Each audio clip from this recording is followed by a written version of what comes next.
From tryhard demon list grinders to hackers, these are 29 Geometry Dash stereotypes. Everyone knows that one Geometry Dash player who takes analyzing to a whole new level. They're absolute nerds. I mean, they've got like 100 performance graphs open, FPS, heart rate, and even some weird stat that probably tracks how many times their mom kicked them out of the house. I mean, these people should just study Geometry Dash as a major. One of the most annoying GD stereotypes is players who never stop bragging about how good they are. They'll start a stream claiming they can beat an extreme demon in one try, only to fail instantly and say, okay, one more try. And then it's just one more try over and over for eternity.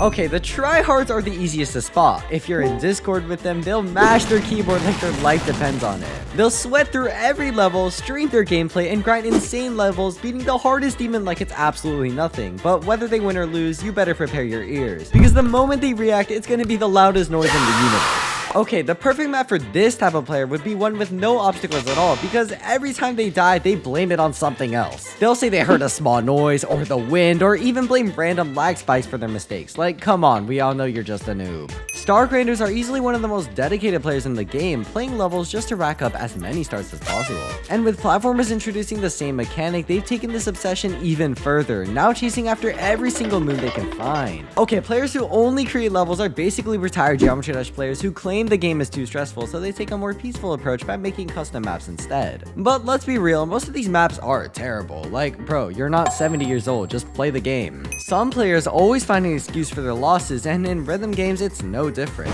They'll blame everything from bad music sync to the game being outdated, saying stuff like, bro, how is this even possible in 2025? When in reality, they just need a new pair of eyes. There's always that one player who acts like a motivational speaker, claiming that impossible extreme demons aren't actually hard. They're just a form of art meant to test human limits. They'll go on about how every level is made for a reason because it's technically possible, yet they don't even have a 1% completion on a single extreme demon. But bro, we should go beyond human limits. Yeah, how about you? The OG player is that one guy who played Geometry Dash like 10 years ago, disappeared, and then suddenly decided to check back in just to see what's new. Normally they'd find the same game with the same mechanics, but lucky for them, update 2.2 just dropped, so at least they'll have some fresh features to enjoy. But let's be real, they'll probably vanish again.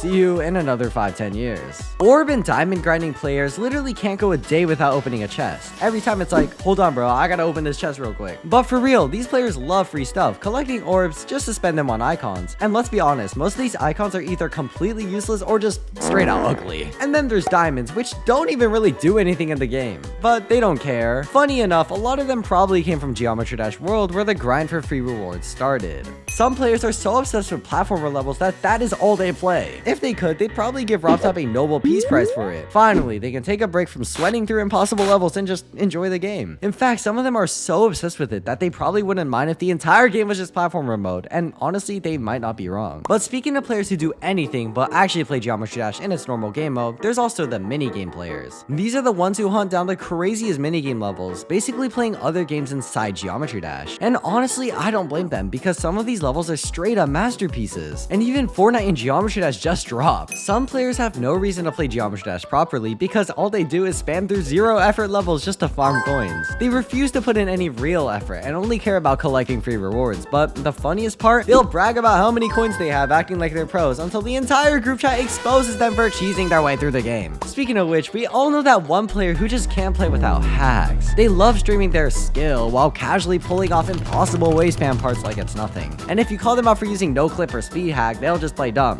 No clip? You mean I forgot to clip the video? Like, come on, these are the same players who probably cheat in every game they touch, and honestly, maybe even in real life. Practice runners are the type of players who only play in practice mode, and let's be honest, they always suck. They'll die 1,000 times, somehow scrape their way to the end, and then be like, that was a great practice run, can't wait to play for real, only to never actually do it and just start another practice run instead. Everyone knows that one player who just has to one-up you no matter what. Like, you beat the 10th hardest level in the world, and they go, oh, that's nice, but I know a guy who beat Tidal Wave. Basically telling you you're not that special and need to get better. But the worst part is, if you check their account, they have 0 demons. Then there's always that one player who overestimates their skill. They beat an easy demon level and suddenly think they're ready for an extreme demon, but little do they know the jump in difficulty is massive, and before they even get past 2%, they realize they made a huge mistake and end up abandoning the level entirely and losing motivation to play the game. Original players are the ones who refuse to follow the meta, thinking they're way superior to everyone else, and instead of playing actual modern levels, they play these 1.0 style layout levels, which they claim is the real Geometry Dash experience. In their eyes, anyone who likes nice looking levels just doesn't get the game like they do. Like, we get it, boomer. Geometry Dash mobile players aren't just playing because they don't have a PC. I mean, they're doing it to flex. You can spot them easily because every time they upload a clip, they make sure to mention this was played on a phone.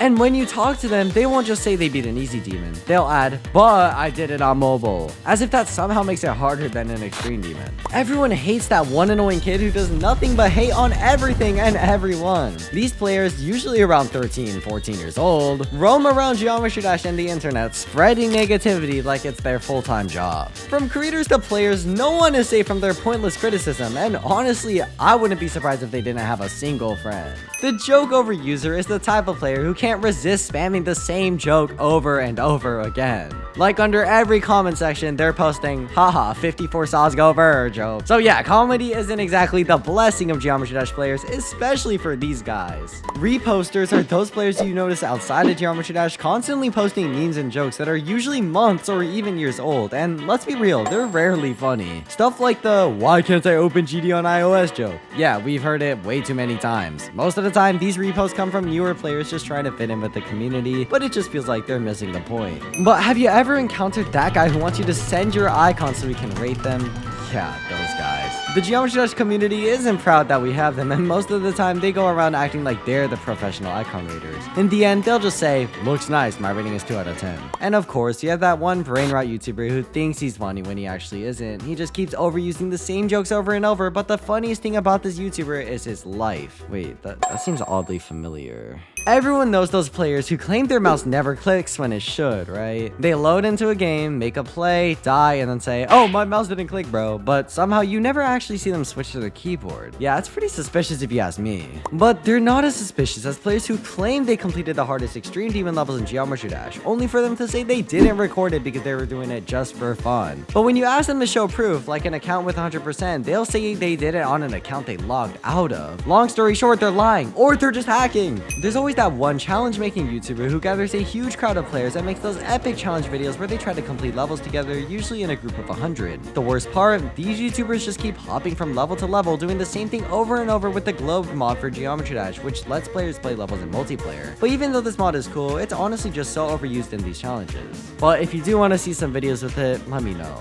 GD players should just be banned from Twitter. Oh, sorry, X. I refuse to call it that. It'll always be Twitter for me. But of course, there's always that one guy who loves posting the most controversial opinions, and trust me, it can range from anything, literally anything. And don't get me started on the way these players act, dishing out disrespect and sparking endless threads of arguments. Seriously, these players can start a full-on geometry world war if you let them. And there you have it, 29 Geometry Dash stereotypes. Make sure to subscribe and check out the video on the screen right now.